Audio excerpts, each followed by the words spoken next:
Amén. Shalom para todos los amados hermanos y amigos que nos están sintonizando a través de nuestra página de Facebook Live. Amén. Sean todos bienvenidos a la congregación Shema Israel. Vamos a proseguir hoy con el estudio El nacimiento virginal del Mesías.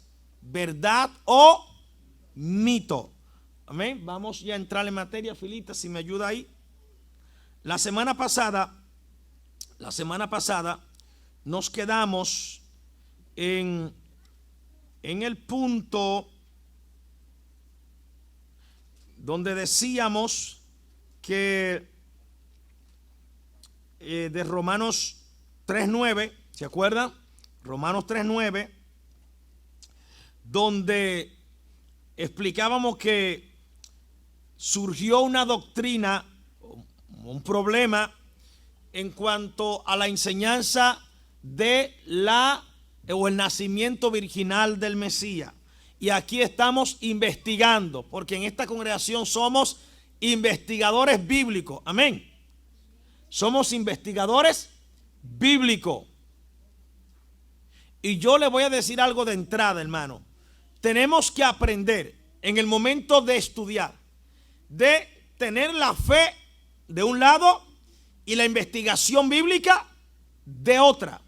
Porque cuando todo lo queremos espiritualizar por el lado de la fe, podemos entonces entrar a algunos conflictos. ¿Están conmigo? Entonces, usted tiene que entender que tu fe en el Padre Eterno está por encima de todas las cosas. Tu fe tiene que estar fundamentada claramente, oído, en tres cosas especiales. Número uno, en el Padre Eterno. Yo creo que hay un creador, que Él es mi Dios, mi Salvador, mi Elohim, que yo soy el resultado de su plan. ¿Cuántos están conmigo? Que Él es la causa y yo soy el efecto. Que si yo pienso, río, lloro, tengo sentimientos y en mí hay una necesidad de adorar a alguien, a algún ser supremo, eso me dice que mi creación tiene que estar ligada a alguien superior que me creó para esos fines. ¿Para cuál? Para adorarlo. Eso no me lo quita nadie. Mi fe en el Padre no está fundamentada en que si el pastor predicó de que el infierno es algo tipológico o un mensaje simplemente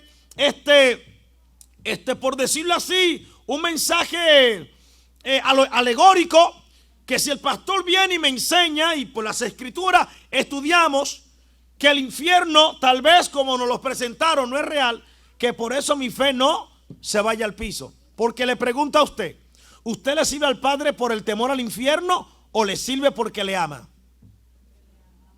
Eso hay que tenerlo claro.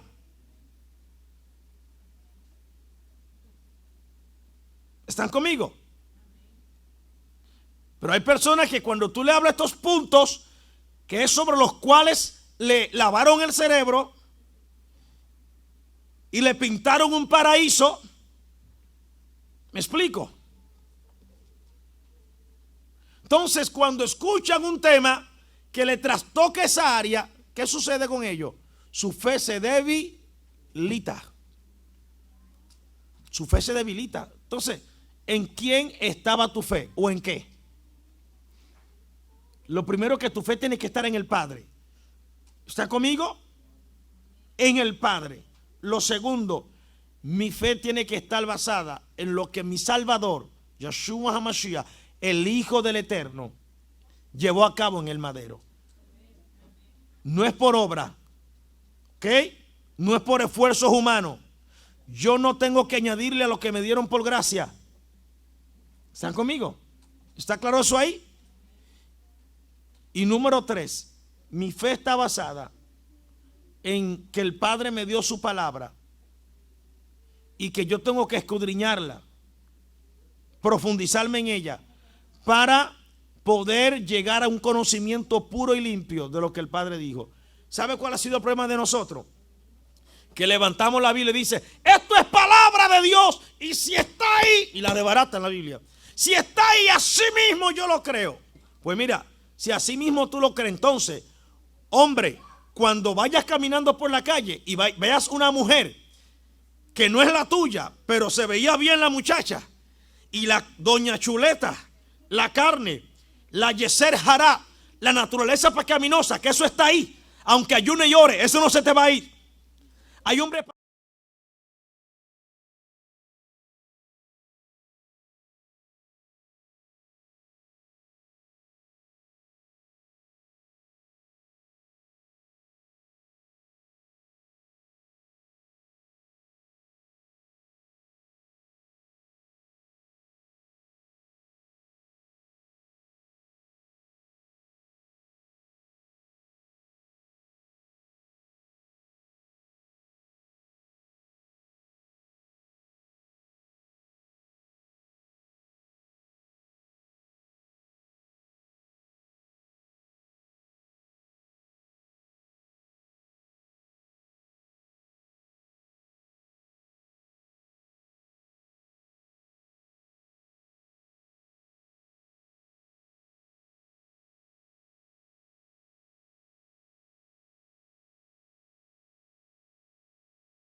Y aunque usted no lo crea, los productores de la Biblia actualmente son gente atea, incrédulos, gnósticos.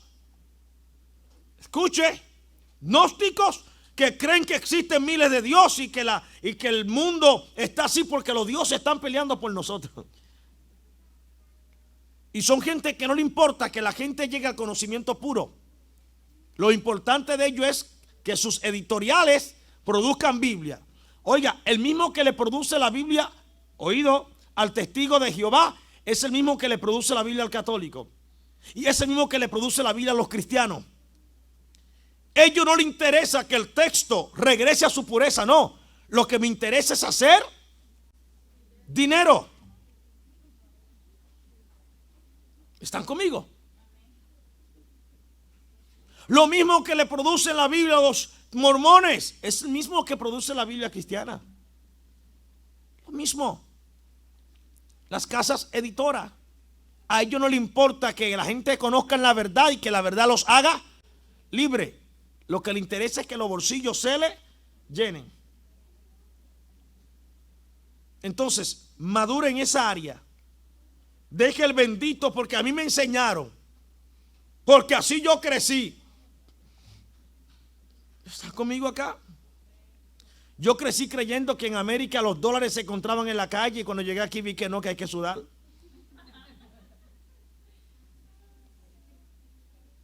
¿A cuánto le enseñaron eso? Que tú llegabas a América, te daban una casa, un carro del año, ¡tum! Y hasta la piel se te ponía blanca.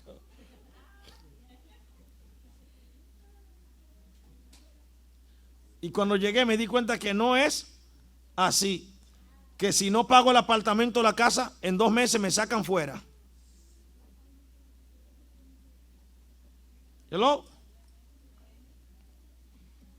Caímos a la realidad. Entonces, hermanos, muchas de las cosas, el 90 y pico % de lo que nosotros nos enseñaron de aquel lado del río, ¿saben de lo que hablo, verdad?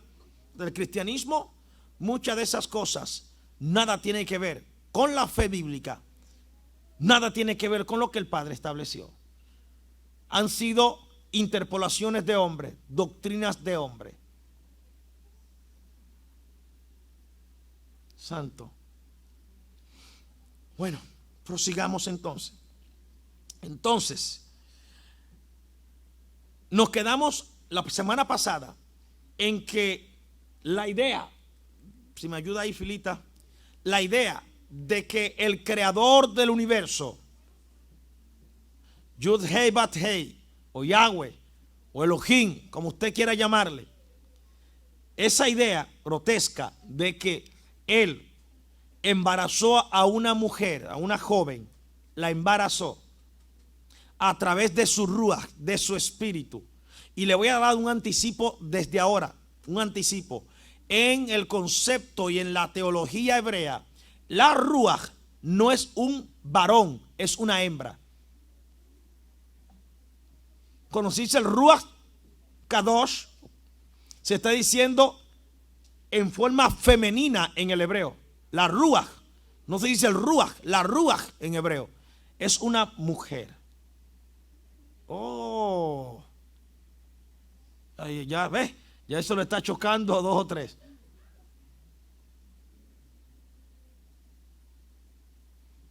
El que tiene un poquito de conocimiento de hebreo lo estudia y a veces no tiene que tener el conocimiento. Váyase a una concordancia seria y busque la palabra Espíritu Santo y que le hagan la exégesis en hebreo y se dará cuenta que no dice el Ruach, dice la Ruach como femenino. Hello, no es tan serio. Entonces, la imagen de que Dios mismo embarazó a una mujer joven y casada para introducirse en ella misma. Él la embaraza de él mismo. Eso es lo que presenta la Biblia, la Reina Valera, ¿o no es así? La embaraza a la muchacha y se mete él mismo.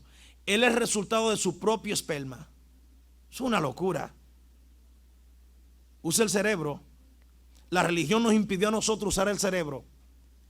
Tú te sentabas en una iglesia, te leían un librito y tú te leías para tu casa. Y eso es así.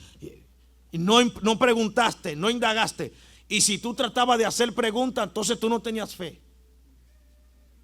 La Trinidad, pero explíqueme lo que yo no entiendo. ¿Cómo que son tres en uno, pero a la misma vez cada uno de ellos tiene su propia personalidad? Pero no, eso es un misterio. Solamente créelo. Oh, no me diga. Y nosotros no comimos eso, ¿sí o no? Porque la religión le impide al hombre, le roba la capacidad de raciocinio. El Padre te hizo un ser inteligente. ¿Para qué? Para que tú preguntes, investigue, indague. Él no te hizo un robot. Jeremías 6:16. Paraos en los caminos y pregunten por las sendas antiguas.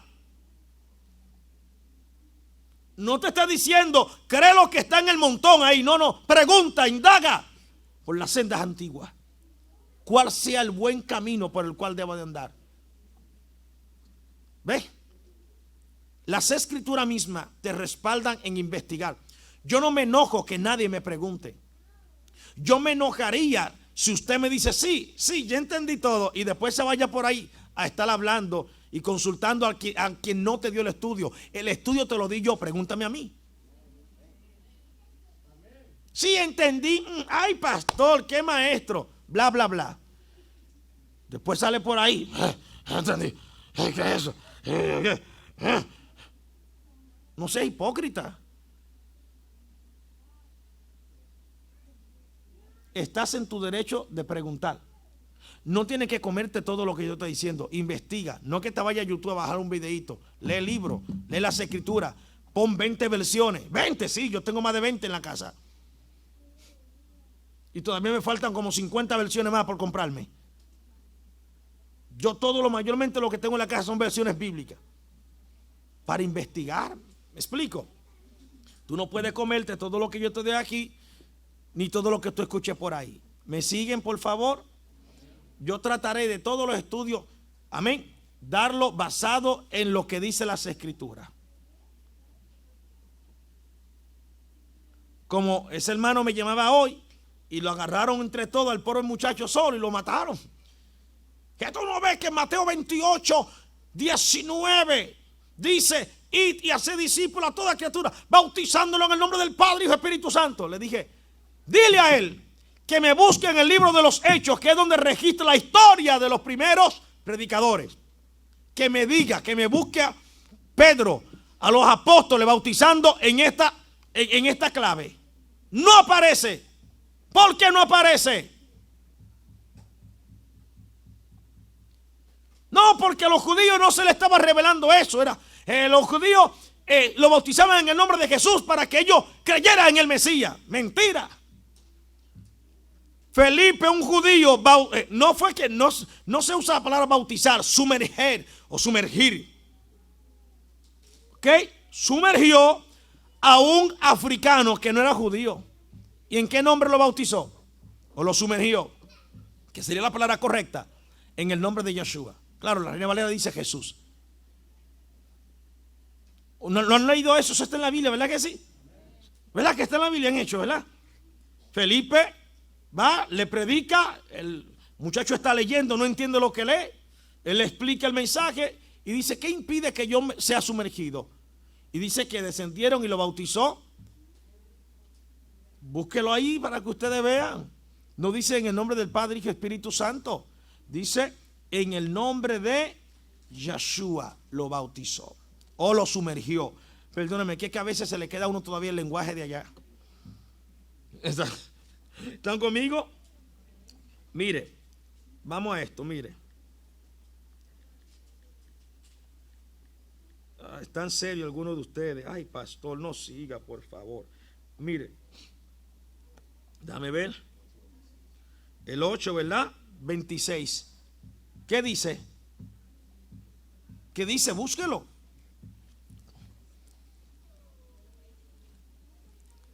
Hechos 8:26. No se preocupe, aquí ya voy a presentarle la gráfica rápidamente. ¿Qué dice? ¿Alguien que lo lea?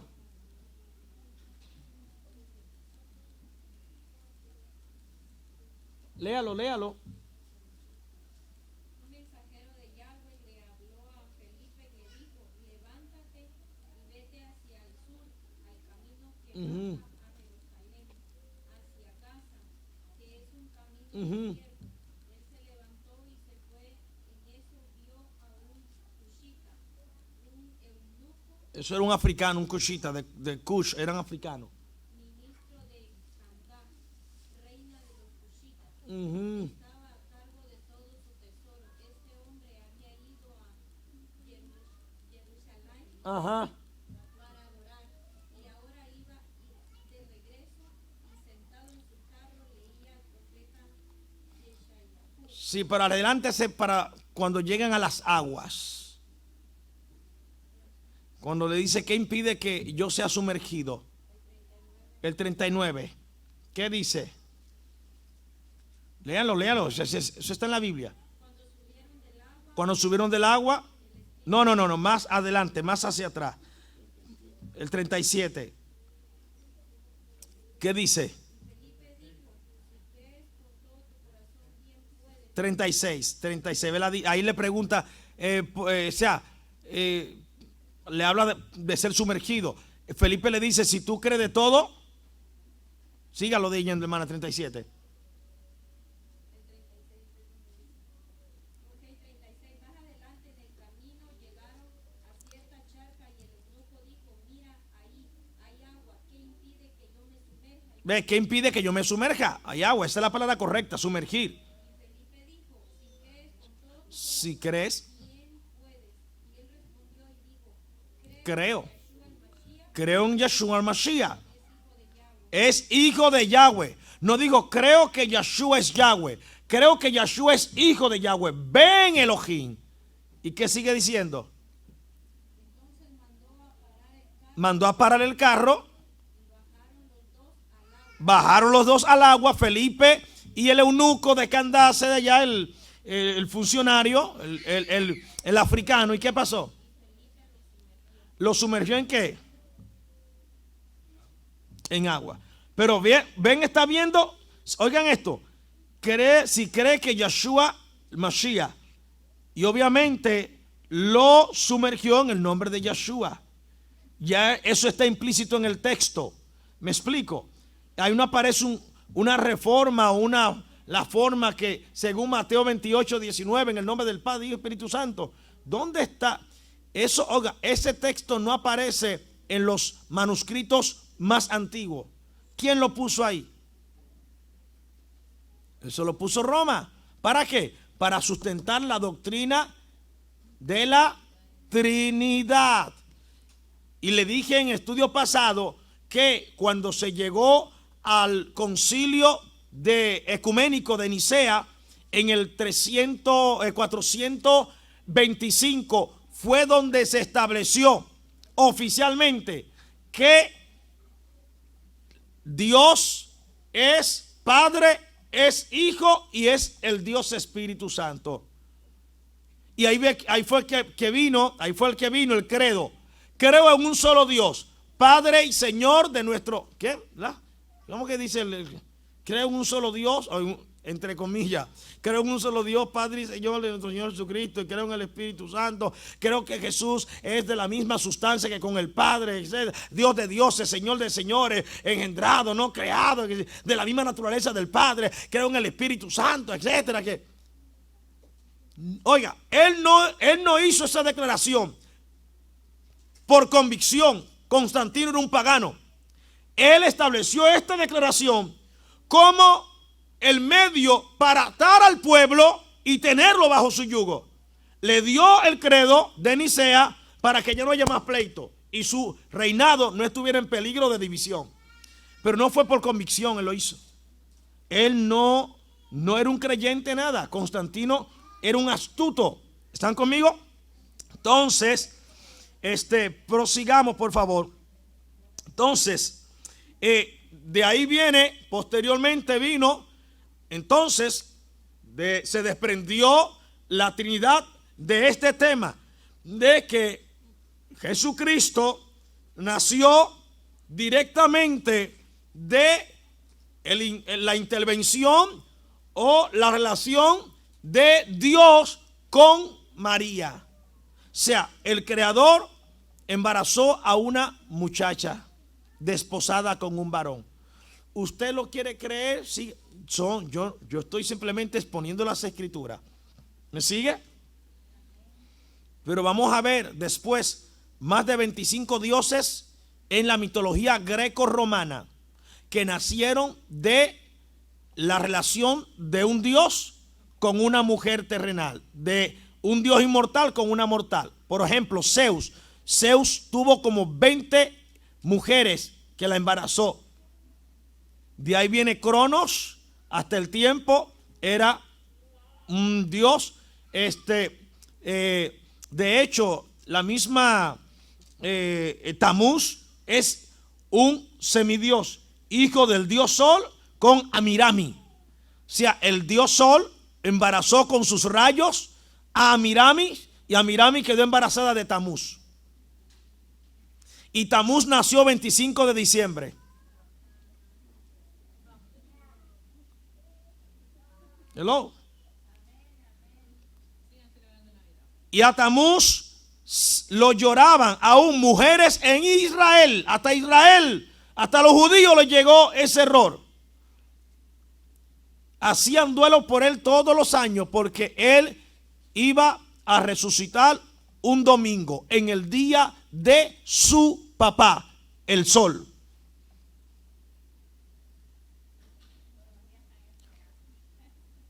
Por eso que hoy se celebra el domingo de resurrección. Pero el domingo de resurrección ¿de quién? De Tamuz. Oh, es dura verdad, ¿verdad? Pero no solamente Tamuz nació el 25 de diciembre, hay otros dioses también.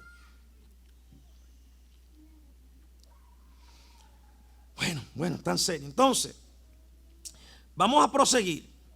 Le dije que de esa doctrina surgió un problema que obstaculizaría la enseñanza. Déjame darle aquí, míralo ahí, puede tirarle fotos si quiere. Obstaculizaría la enseñanza de la encarnación de Dios en la persona de Jesús. Y es la siguiente: si en el libro de Eclesiastés capítulo 7 verso 20, ¿qué dice?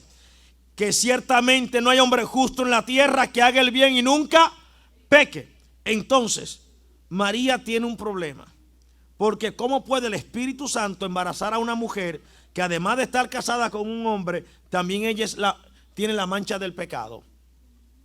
Romanos 3:9. Hello. Aquí hay un problema. ¿Qué hace entonces? ¿Qué hace Nicea? ¿Qué hace el cristianismo? Hay que resolver este problema. ¿Con qué? Con una doctrina. ¿Me siguen? Esto hay que... no sé si le están tirando fotos hoy. Lo dejo ahí. Ok, dílenle rápido que lo voy a quitar ya. Ahí está. ¿Ya? Ok, entonces partiendo de ese interrogante inquietante, es que en el cristianismo de Nicea se ve obligado a crear un dogma. Y el dogma es el siguiente: la Inmaculada Concepción. Ese fue el dogma, la Inmaculada Concepción, en el cual establece que María nació, oiga bien, cuando nació fue nacida milagrosamente como una diosa, sin pecado. ¿Usted no sabía eso? Eso enseña la doctrina o el dogma de la Inmaculada Concepción. Entonces, déjame ver. Ok, ahí lo tiene, si quiere tirarle foto a eso. Pues según el cristianismo de Nicea, una gracia sobrenatural y divina. ¿Qué dije? Ahí. Por eso yo le escribo todo. Una gracia sobrenatural y divina se derramó sobre ella para que no tuviera pecado cuando ella nació. Y por tanto María fue preservada del pecado original.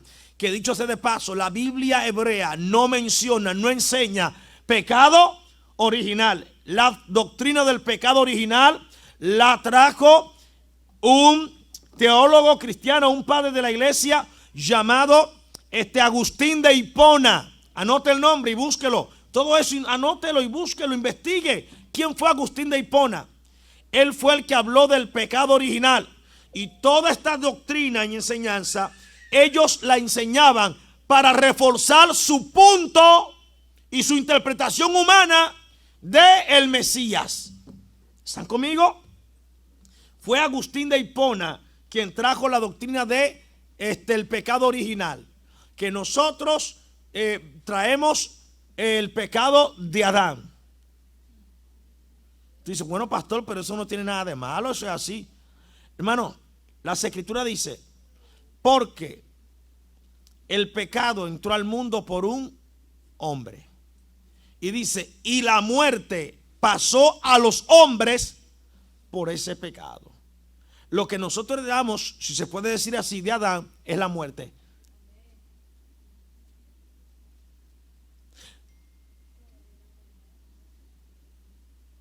Agustín de Hipona tiene que traer la doctrina de el pecado original. ¿Para qué? Para poder formar su doctrina, oído, de que de esa maldición es que Cristo nos vino a librar. ¿Están conmigo? Eso enseñó Agustín de Hipona. Pero cuando vamos a las escrituras hebreas, el panorama es otro. Ezequiel 18, si mal no recuerdo, creo que el verso 1, dice, todas las almas son mías, dice Yahweh, pero el alma que pecare, esa morirá. Y no quiero que se diga más que los padres comieron las uvas amargas y los hijos recibieron la dentera. Cada quien es responsable de sus actos. ¿Están conmigo? Sí, tu forma de vida, tu mala forma de vida puede marcar negativamente a tus hijos. Pero por el hecho de que mi papá sea un borrachón, yo no tengo que ser un borrachón. ¿O no han visto en las escrituras que habían reyes malos que tenían hijos buenos?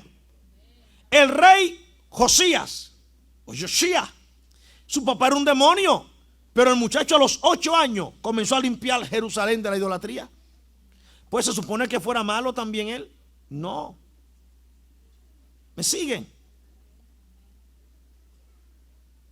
Hello. Porque hermano, si el pecado original fuera así, entonces los niños desde que nacen ya estuvieran contaminados y fueran pecadores. Y un niño viene a ser pecador cuando conoce lo que es bueno y lo que es malo. Desde que un niño ya tiene ese conocimiento de lo que es bueno y malo, ya ese niño se constituye un pecador. Y no solamente por el conocimiento que tenga, sino porque ya va a empezar a hacer cosas conforme a la naturaleza caída que tiene adentro. Ya comienzan a hacer malicia y pellican. No, es que eso no es por año. Hay niños que desarrollan más rápido que otros la percepción de las cosas. ¿Me explico? Hay niños ya que a los 5 años son unos verdugos. A los 4 ya te venden a ti, te golpean. ¿Está conmigo aquí, por favor? Tal vez usted no esté de acuerdo conmigo en este punto, pero analícelo, por favor. Busque quién es Agustín de Hipona y se va a dar cuenta por qué él formuló la doctrina del pecado original. De ahí es que viene eso. Los judíos, los hebreos nunca hablaron, los rabinos, los sabios de Israel nunca hablaron de pecado original. El concepto de pecado que nos enseñaron a nosotros en el cristianismo está muy errado. No use arete, que eso es pecado y te va a llevar el diablo. Hermana, si te ve el pastor con un pantalón en la calle y viene Cristo, te queda. Ese es el concepto de pecado que tienen. Hello, ¿en serio?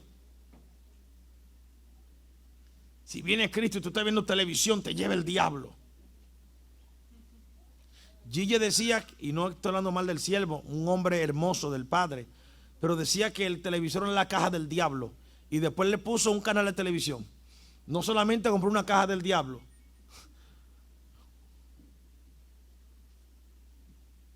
¿Estás conmigo? Es tan serio. Entonces, vamos a seguir. Según el cristianismo de Nicea, una gracia sobrenatural, ya le dije, se derramó sobre María. Ella nació sin pecado original. Entonces, por lo cual, según el cristianismo, María fue una mujer pura, santa y perfecta, y por tanto, ella es la madre de Dios. La madre de Dios. ¿De dónde salió esta doctrina? Anote, Concilio de Éfeso.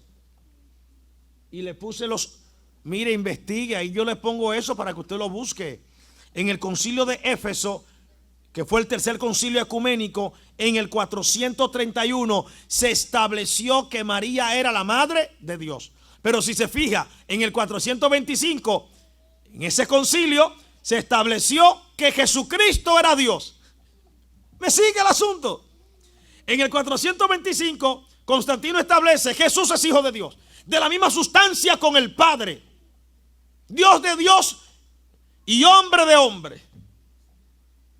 Entonces en el 431 llama a otro concilio, el tercer concilio de Éfeso, y dice: bueno, si ya dijimos atrás que Jesús es Dios, entonces tenemos que hacerle a María su madre. ¿Está conmigo? Y ahí le puse que ya eso era proclamado por diversos padres de la iglesia en los 3 primeros siglos.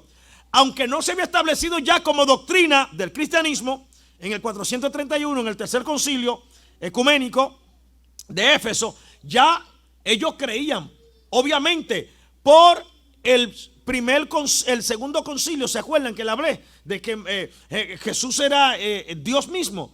Pues ya en ese concilio, ya pues ellos dijeron, si es Dios encarnado, pues obviamente María es la madre de Dios. Pero si María es la madre de Dios, entonces tenemos que hacerla pura, santa y sin pecado. ¿Qué nos inventamos? Que ella nació perfecta, que hubo un milagro que la guardó para que no fuera contaminada por el pecado. Eso enseña el catolicismo. Claro, el cristianismo no enseña eso, se despojó de eso, pero le quedó la otra secuela. Y allá vamos. Entonces, Ignacio de Loyola, que fue un padre de la iglesia en el 107, creía eso. Orígenes en el 254 creía eso. Y Anastasio en el 330 creía eso. Y Juan Crisóstomo en el 400. ¿Ve? Que ya anteriormente muchos creían en eso. En el 431 se estableció ya como doctrina del cristianismo. Entonces, fue por esa afirmación del concilio de Éfeso donde también se originó el otro dogma. ¿Cuál es el otro dogma? Son dogmas. ¿Qué dice? Que si María es madre de Dios, a ella se le puede rezar o pedir para que ella interceda por los fieles de la iglesia, ya que ella también es cointercesora con Jesús a la diestra de Dios. ¡Qué santo revolú!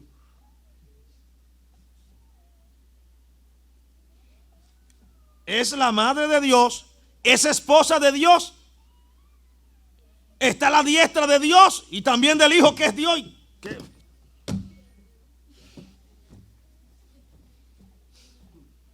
Oye, qué locura. Esos tipos para mí que fumaban algo raro. Ahora bien, todo eso tiene su importancia, porque eso es control político y religioso. La gente iba a la iglesia, te sentabas ahí, el pastor y el maestrito en la escuela dominical te metían su asunto y ya tú, es más, te ibas al instituto ponía el instituto aquí y la placa y yo soy licenciado en teología. No, tú eres licenciado en dogma.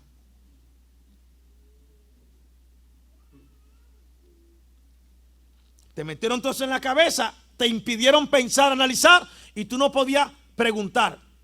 Tenías que comerte lo que te dieron. Por eso algunos de ustedes, y todavía algunos de ustedes de los que están aquí, se le está haciendo tan difícil abandonar muchas secuelas del cristianismo, de los dogmas. Porque eso fue lo que te dieron desde que llegaste. Cabalito acabaste de llegar, eso fue lo que te dieron. Y me dieron también. Yo también estaba en esa barca, no creas. Yo era más celoso que ustedes de esas doctrinas. ¡Aleluya! Entonces, María está fungiendo un papel de la esposa y la madre de Dios al mismo tiempo. Aleluya. Pero vamos a escuchar el testimonio de Mariita. ¿Qué ustedes creen? Lo voy a leer en Reina Valera. Vamos a leerlo en Reina Valera. Lucas capítulo 1, verso 46.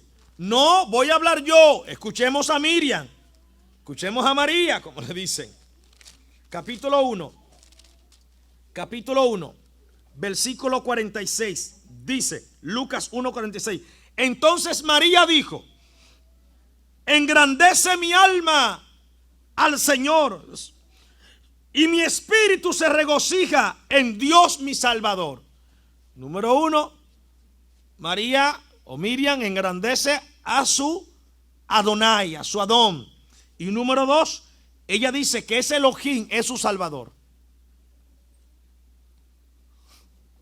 ¿Están viendo? Ese Elohim es su Salvador. Míralo ahí, eso lo puse. Dios mi Salvador. Eso dice Reina Valera. ¿Quién es el Salvador de María? Y si Él es el Salvador de María, ¿de qué la salvó? Oh, del pecado. ¿Y qué es el pecado? Transgresión a la Torah. ¿Está entendiendo el asunto? Hermano, si usted es católico, yo no quiero ofender a nadie aquí, pero es la verdad. Vamos a seguir.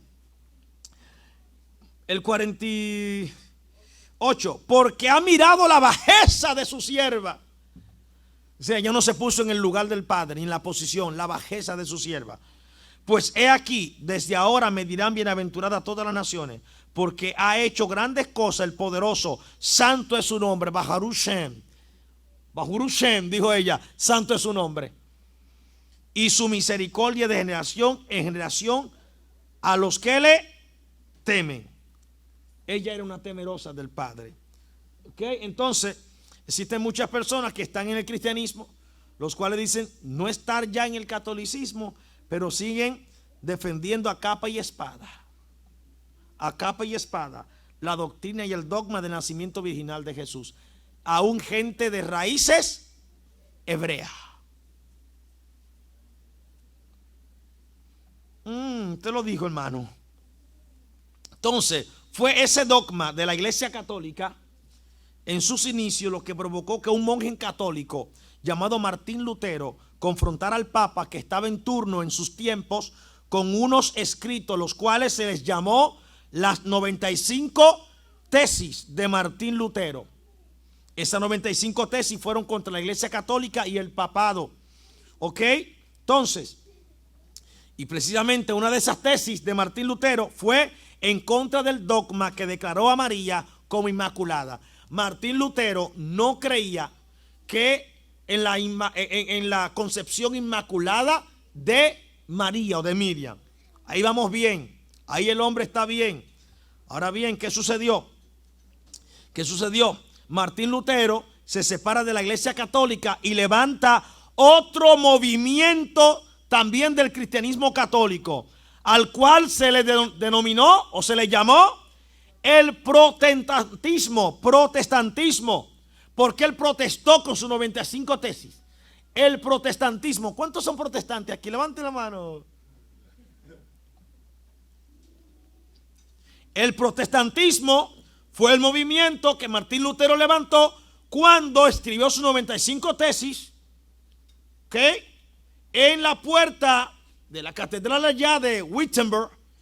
La escribió allí y el Papa llegó y encontró todo eso. Y uno de esas tesis decía eso, que María no había nacido sin pecado. Nada de eso. Él se apartó, pero ¿qué sucede? Nunca Martín Lutero estuvo en su mente abandonar la iglesia católica. Nunca, nunca de los nunca. Vuelvo y repito, yo no tengo nada contra ninguna religión ni contra nadie. Amo a todo el mundo. Pero estoy enseñando y tengo que irme a las escrituras y a la historia. Porque hay una historia que habla. ¿Me sigue? Entonces, ese movimiento, a pesar de no estar de acuerdo con muchas de las cosas que se hacían dentro de la iglesia católica, no obstante, ¿qué dice ahí? Léalo.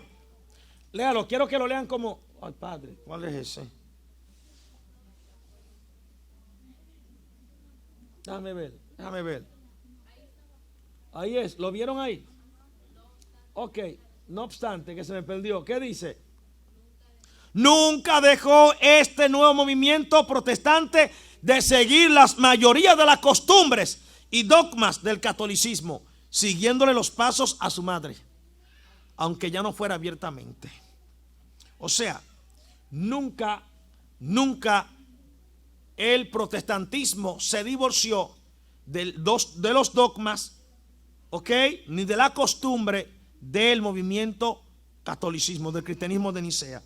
Entonces fue de ese movimiento protestante, anote eso que es interesante, de Martín Lutero, de donde se desprendieron todas las demás sectas y denominaciones, llámese evangélica, iglesias pentecostales, testigos de Jehová, iglesias bautistas, metodistas, etcétera.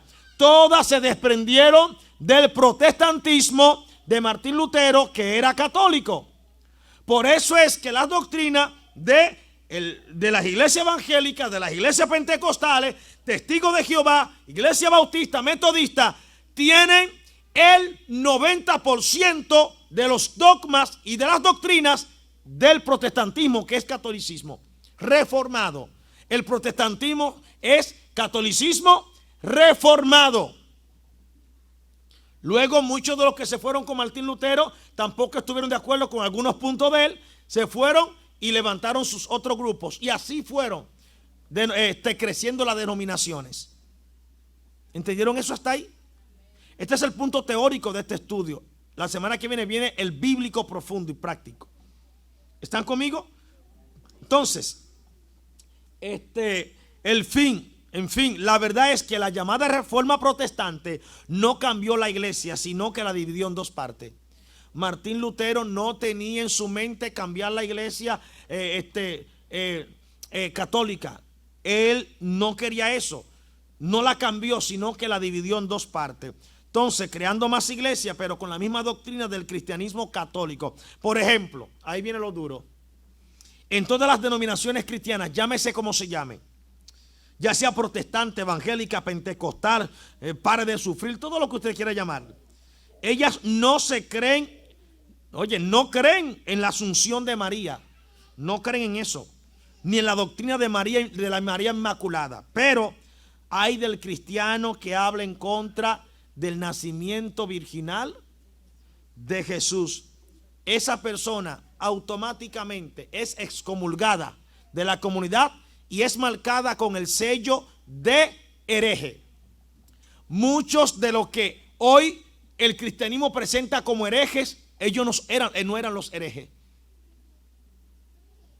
Roma quemó, cuando le digo Roma hablo del imperio y el movimiento, el cristianismo, quemaron a mujeres acusadas de brujas porque no aceptaban la doctrina de Roma. Quemaron a muchos teólogos que querían seguir la pisada de los discípulos, de los apóstoles judíos enseñando la palabra de Mashiach. Lo quemaron.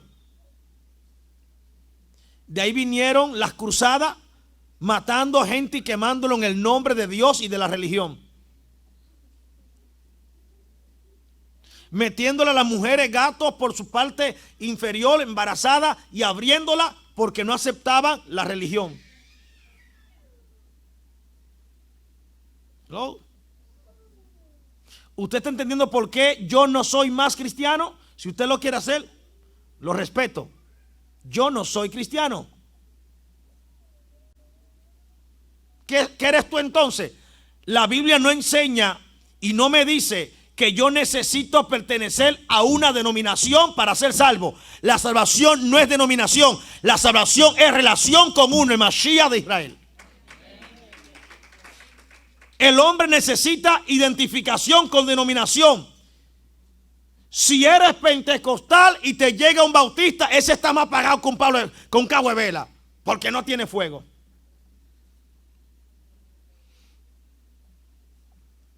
El evangélico dice: el testigo de Jehová está endemoniado y tiene falsa doctrina. Tiene falsa doctrina el cristianismo. Tiene falsa doctrina el pentecostalismo. Todos tienen falsa doctrina. Hello. Necesitan identificarte con una denominación para saber si tú eres salvo, sí o no. Vamos a ver qué es la salvación según la Biblia. ¿Van conmigo? La voy a leer en Reina Valera. Estoy embalerado hoy. Vamos a Efesios. ¿Qué es la salvación según la Biblia? ¿Es pertenecer a una denominación? ¿Es el evangélico? ¿Es el católico? ¿Es el pentecostal? ¿Es el bautista? ¿Esto es la salvación? ¡No!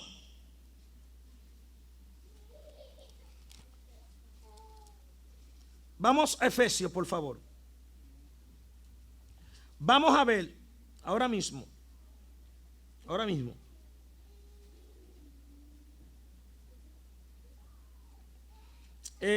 Efesios 2:12.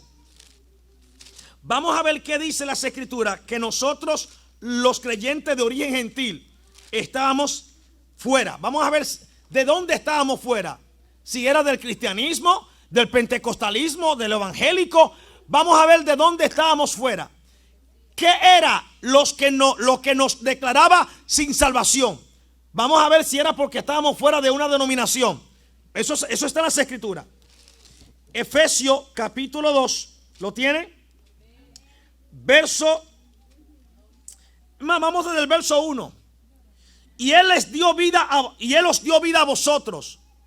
Pablo está hablando con creyentes de origen gentil. Éfeso. Son gentiles los creyentes. No son judíos. Pablo dice: y Él os dio vida a vosotros cuando estaban muertos en vuestros delitos y pecados, en los cuales anduvisteis en otro tiempo. Él dice: ustedes estaban en esos pecados, no ahora, en otro tiempo. ¿En cuáles tiempos? Cuando eran paganos. Mire, en los cuales anduviste en otro tiempo, siguiendo la corriente de este mundo, conforme al príncipe de la potestad del aire, el espíritu que ahora opera en los hijos de desobediencia, entre los cuales también todos nosotros vivimos en otro tiempo, en los deseos de nuestra carne, haciendo la voluntad de la carne y de los pensamientos, y éramos por naturaleza. Pablo se está poniendo en lugar de los gentiles. Él está diciendo éramos, pero Pablo no es gentil. ¿Me explico? Él se está identificando con los oyentes de él, para que el mensaje tenga más fuerza, más sangre. ¿Me sigue? Dice el verso 12. Vamos al 11. Por tanto, acordado de que en otro tiempo vosotros, los gentiles en cuanto a la carne, ustedes los gentiles, los que no eran descendientes de sangre de Israel, eran llamados incircuncisión por la llamada circuncisión hecha con la mano en la carne. En aquel tiempo, todo está en pasado. En aquel tiempo, no en este. En aquel tiempo, ¿qué dice él? Estaban sin Cristo. En el hebreo es sin Mashiach.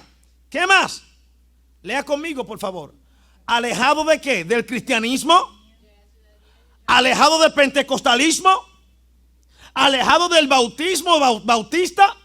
¿De qué estamos alejados? De la ciudadanía de Israel. Entonces, en síntesis, ¿qué es la salvación?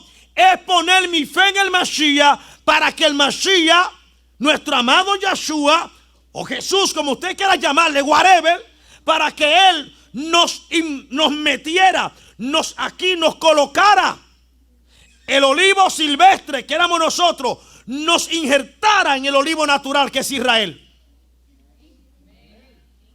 El culto no le pertenece a los pentecostales. El culto no le pertenece a los testigos de Jehová. ¿Qué dice Romanos 9? Búsquelo. Que a los judío, a Israel, le fue dado ¿qué? El culto, la Torá, los pactos. El Mashiach viene de nosotros, dice Pablo. La gloria, la cabot es de nosotros, no es de los gentiles.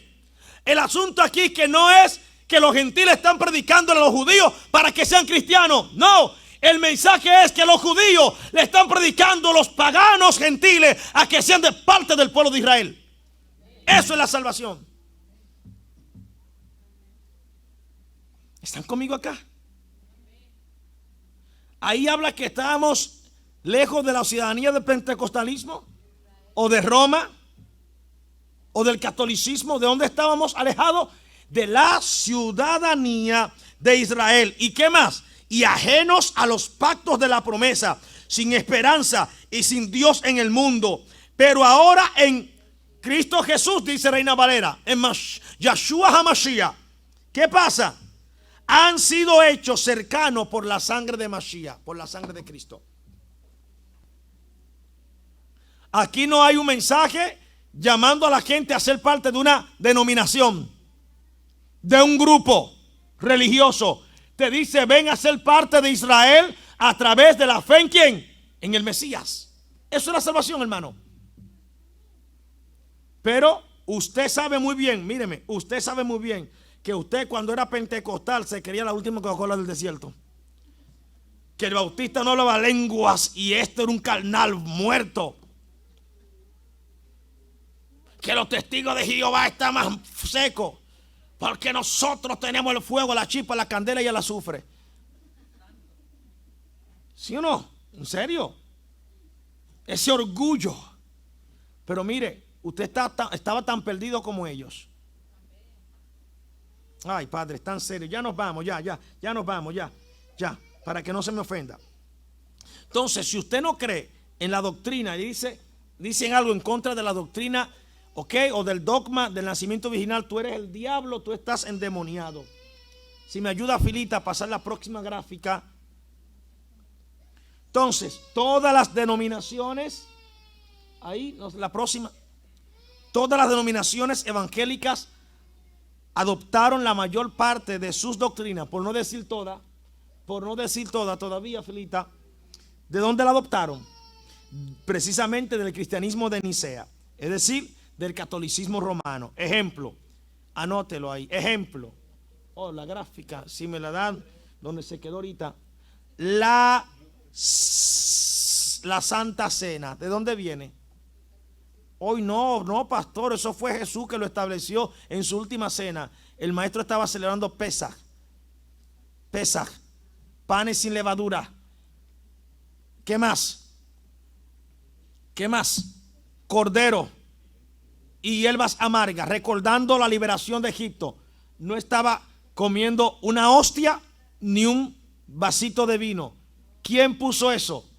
La Iglesia Católica. ¿En qué se basaron? En el texto de Juan, que el Mashiach dijo: si no comen mi carne y beben mi sangre, no podrán entrar al reino de los cielos.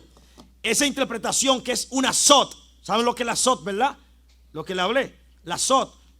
Por eso usted no puede perderse los estudios, porque se queda después atrás. La sot, que es la interpretación bíblica desde la perspectiva hebrea, que habla cuando el mensaje, el texto que hay ahí, es un mensaje sot, que habla de algo profundo, espiritual, no literal.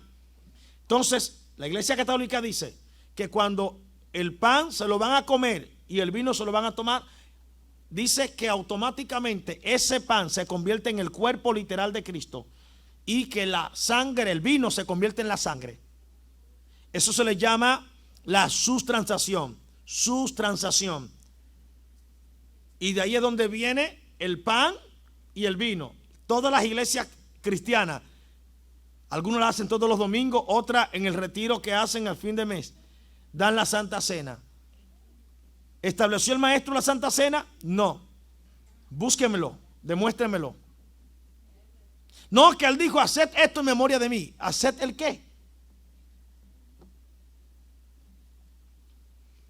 ¿Estás conmigo? Y sin hablar de las interpolaciones que tiene Reina Valera, más de 2000 versos puestos intencionalmente para reforzar sus dogmas y doctrinas. Por eso es que si usted quiere entender las escrituras con la Reina Valera, usted está embromado. Busque versiones más antiguas, más, busque hasta misma Biblia católica, pero la más vieja, si quiere, la Biblia del Oso, busque allá, Colunga, Iglesia, busque todo eso y se va a dar cuenta y compare los textos. La Santa Cena es una doctrina católica. Ay, pastor, a mí que me gustaba mi vinito, tómatelo en Shabbat, son buenísimos. Compra los Rachi, que es bueno. Ay, pastor, usted toma vino, eso es pecado. Ah, pues entonces dígale al Mesías que él fue el primer pecador. Porque ese fue tan duro que convirtió 6 tinajas de agua en vino. Alaba. El bautismo es una doctrina católica. Es uno de los sacramentos establecidos. Después le voy a dar al estudio sacramentos en el cristianismo. La celebración de la Semana Santa. La celebración de la Semana Santa, eso es católico. La adoración y los cultos en el día del domingo, eso es católico. Un edicto dado por Constantino, donde cambiaron el Shabbat por el domingo, para no tener nada que ver con la chusma, así dijo él en su edicto. Búsquelo también ahí, edicto o carta o el edicto de Constantino, ahí lo va a encontrar. Y para rematarlo, la más fuerte, la doctrina de la Trinidad. Eso es doctrina católica. Pero dile a un evangélico que habla lengua y danza más que Pablo, dile que eso no es así. Es mejor que te encuentres con el diablo y no con un evangélico que le tocaste su doctrina. Hello. El coronavirus tiene más misericordia que un evangélico que tú le toques esta doctrina. Tócale Trinidad, tócale el nacimiento virginal de Jesús. Tú le estarías matando su fe. Entonces, toda esta doctrina, ¿saben por qué pasa eso? Porque forman parte del fundamento del cristianismo. Es la columna vertebral, tanto del cristianismo católico, protestante, evangélica, whatever. Entonces, la doctrina del nacimiento virginal de Jesús vino a convertirse en la columna vertebral de la fe cristiana. Y el que no cree en ella o el negar su veracidad sería destruir su fe. Ahí. La teología del pensamiento cristiano ante la doctrina o el dogma del nacimiento virginal. Para la teología cristiana, si Jesús, oído, y con esto nos vamos, ya mire, ese es el 2 punto que me queda. Esta es la teología del pensamiento cristiano ante esta doctrina del nacimiento virginal. Anótelo, mírelo ahí, tírele fotos si quiere. Si Jesús tuviera algún tipo de parentesco biológico con José, es decir, que si Jesús nació por obra no nació por obra y gracia del Espíritu Santo, y sin la intervención de José, entonces Jesús estuviera manchado con el pecado original. Ve, ahí vuelve el pecado original. Y por ende Jesús no puede salvar a ningún hombre, puesto que él mismo necesitaría salvación del pecado. ¿Están conmigo? ¿Entendió eso? La otra, ok. Entonces, partiendo de esa ideología del cristianismo, para poder proteger al Salvador, ¿sabe qué hicieron? Fue necesario crear un dogma que pudiera presentar a Jesús, al Jesús cristiano, 100% Dios y 100% hombre. ¿Ok? Entonces fue cuando se creó el dogma del nacimiento virginal de Jesús. José no tuvo nada que ver. Dios preñó a María. Dios la embarazó para que el niño no estuviera contaminado del pecado, porque el hombre transmite el pecado y demás, porque hay un pecado original. De ahí es donde viene la doctrina en que en el cristianismo se le conoce como la unión hipostática de Jesús. La unión hipostática dice que Jesús es 100% Dios y 100% hombre. Entonces, con eso terminamos. La teología cristiana afirmó que si el Cristo católico nació de un padre humano, entonces no califica para ser llamado el Hijo de Dios. La semana que viene continuaremos con esto y venga preparado. Si usted cree que esto le trastocó, que viene, vamos a estudiar, oiga, todos los textos que buscan, todos lo vamos a estudiar, para afirmar que Jesús mismo dijo que él era Dios encarnado. Pues mire, yo me voy más profundo. En Éxodo 7, el mismo Dios le dijo a Moisés, yo te hago Dios para Faraón. Entonces debemos adorar a Moisés porque el Padre lo constituyó Dios. Ahí le dejo eso.